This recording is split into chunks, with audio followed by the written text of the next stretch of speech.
प्रभु के नाम से आप सबको शुभ हो। आज का वचन में हम देखेंगे यूहन्ना का किताब 8वां अध्याय 31 वर्स। इस वचन में हम देखते हैं सत्य तुझे रिहाई देगा, तो truth will set you free. तो बहुत सारे लोग झूठ का सहारा लेते हैं। एक सत्य को छुपाने के लिए बार बार हम असत्य बोलते रहते हैं और वो असत्य जो है हमें बढ़ते रहता है, हमको डर में ले जाता है, हम घबरा जाते हैं, परेशान हो जाते हैं। हम ना किसी को बोल सकते हैं, ना हम किसी के सामना कर सकते हैं। ये जो असत्य हमको अकेला कर देता है और हम घबरा जाते हैं। कभी कभी एक झूठ की वजह से बहुत सारे प्रॉब्लम्स हम फेस करते हैं। फैमिलीज छूट जाने का, फैमिलीज में मतलब एक दूसरे का भरोसा करने का हो जाता है, ख़त्म हो जाता है।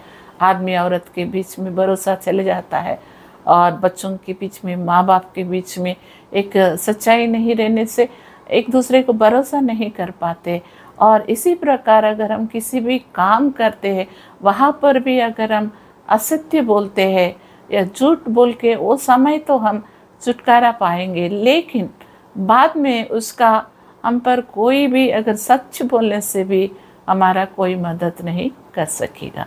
तो हम ये क्यों करेंगे? क्योंकि हम एक बार हम नहीं घबराएंगे और सत्य को बोलेंगे, सच में जिएंगे। और यीशु मसीह ये कहता है कि मैं ही सत्य हूँ।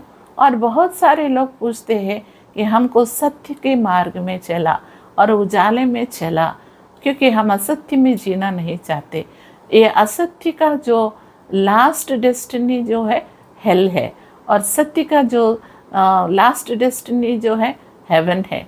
तो हम 4 दिन की ज़िंदगी इस दुनिया में जीने का ही नहीं, लेकिन हम अपने आप को हमेशा की ज़िंदगी जीने के लिए सत्य मार्ग पर चलना चाहिए। अगर हम कोई डॉक्टर के पास जाएंगे तो हमको क्या बीमारी है हम नहीं बताएंगे, तो डॉक्टर हमको इलाज नहीं कर पाएगा। तो वो बीमारी हमें बढ़ते जाएगी कि हमारी मौत हो सकती है। तो अगर एक छोटी सी बात हम छुपाने से एक बीमारी बढ़ सकते हैं, अंदर अंदर एक खोखला हो सकते हैं, तो हम सोचिए कि हमारा हृदय का हाल क्या होगा, कि हमारा दिमाग का हाल क्या होगा, और हमारी आत्मा में हम कितना अंदर अंदर घुट जाते हैं। तो ये सब हम सोचना चाहिए। तो क्यों ना हम परेशान हो के और घबरा के, डर के हम क्या हासिल करेंगे?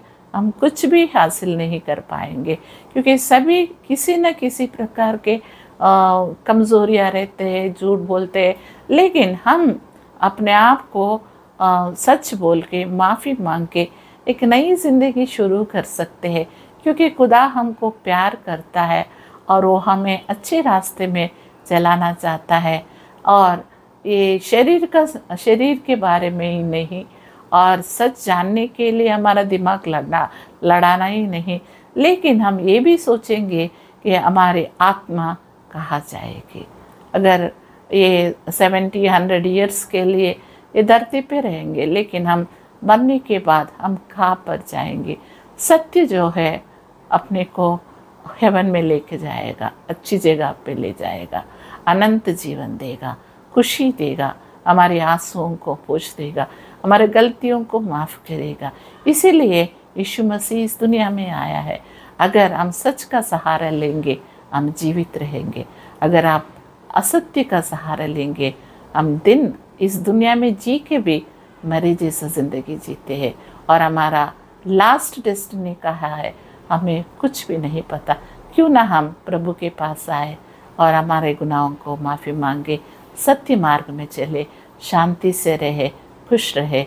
खुदा आपको आशीष और बरकत दे। God bless you all.